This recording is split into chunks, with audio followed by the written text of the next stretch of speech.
success. Subsequent thereto, a conference involving the parties' legal representatives and myself was held at my chamber on 4th February 2019 to discuss the future conduct of the case. At the conference, I was advised by Mr. Doberman of his client's dissatisfaction with the decision of the Supreme Court of Appeal and their quest to petition the Constitutional Court. During discussions that ensued concerning provisional dates to which the matter could be postponed pending the outcome of the Constitutional Court decision on the matter, Mr. Ntelwa, the state legal representative, addressed Mr. Doberman. He informed Mr. Doberman that it had come to the attention of the prosecution that some witnesses for the state had been accommodated at a guest house in which I have financial interest. I viewed that in the backdrop that at the request of the state, I had excused some of the witnesses who had been subpoenaed due to the time taken by Ms. Zondi on the witness stand. Mr. Ntelwa added that this fact was cause for concern and that if the defense team was privy thereto, they had better amend their Constitutional Court papers to include this fact and thus afford the prosecution the opportunity to deal therewith. Nothing beyond this point eventuated at the meeting.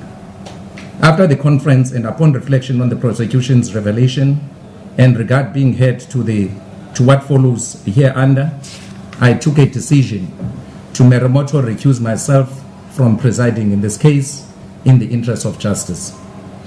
This decision was informed by Article 13 of the Code of Judicial Conduct, adopted in terms of Section 12 of the Judicial Service Commission Act 9 of 1994, which in part reads, I quote, 13 Roman figure 4, if a judge is of the view that there are grounds for recusal, but believes that there are facts which, if known to a party, might result in an application for recusal, such facts must be made known timeously to the parties, either by informing counsel in chambers or in open court, and the parties are to be given adequate time to consider the matter. 13.5. Whether a judge ought to recuse himself or herself is a matter to be decided by the judge concerned, and a judge ought not to defer to the opinion of the parties or their legal representatives, close quotes. I thereupon requested my secretary to invite counsel to my chamber, and they eventually gave heed to the request at 16 hours on 6th February 2019. On this occasion, the prosecution was represented by Mrs. Fontaine and accused number 1 and 2 by Mr. Doberman. I declared my intention to recuse myself to the legal representatives, adding that my reasons, therefore, would be handed down in open court on 15 March 2019, hence our convergence here today. Let me at the outset place it on record that I am not involved in any company or legal entity, either as a director or shareholder. It is indeed so that my wife operates business ventures, including a guest house in which she holds shares through a registered closed corporation of which she is a sole member. I have no financial interest and play no role in its affairs. Purely for the sake of caution and completeness, and in accordance with the conditions of my employment, I have declared to the Office of the Chief Justice my wife's business interest through the legal entity from the year of its information, from the year of its formation, and continue to do so on an annual basis. It is concerning that the media has reported me as having been requested by Mr. Doberman to recuse myself. I assume in Mr. Doberman's favor that he is not the source of the report. The media has further referred to a letter addressed to the Office of the Director of Public Prosecutions as the basis for such information. The information is not correct. A judge is precluded from corresponding directly with legal representatives appearing before him in a matter.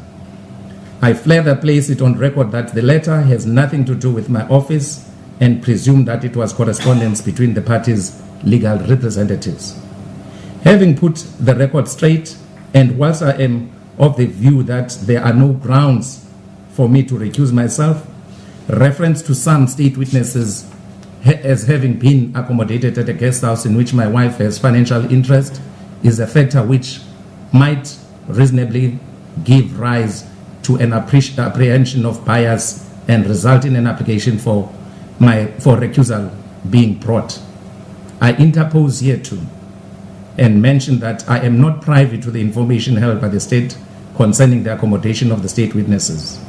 Despite that fact, there is no application for me to recuse myself based on this fact.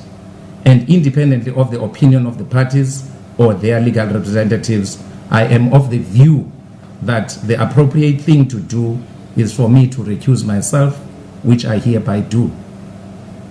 The future conduct of this matter will be determined by the Judge President with the parties involved.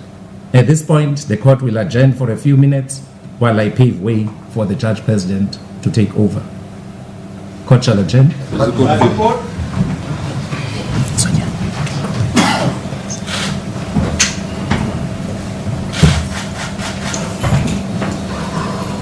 You have it. As expected, the judge in the matter of Timothy Omotoso